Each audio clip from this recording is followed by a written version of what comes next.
Ayan, mga ka-Facebook ko at mga ka-Reels. For today's video po sa aming hapunan, nagluto naman ako ng apritada. Ayan. Hindi ko na po naipakita yung pagluluto. Simple lang naman po yung apritada natin mga Pinoy.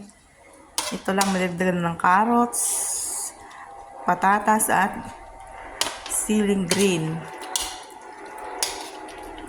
bell pepper, saka yung laurel, paminta,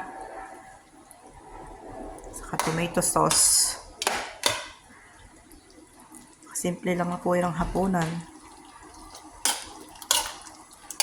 Sabaw pa lang ulam na.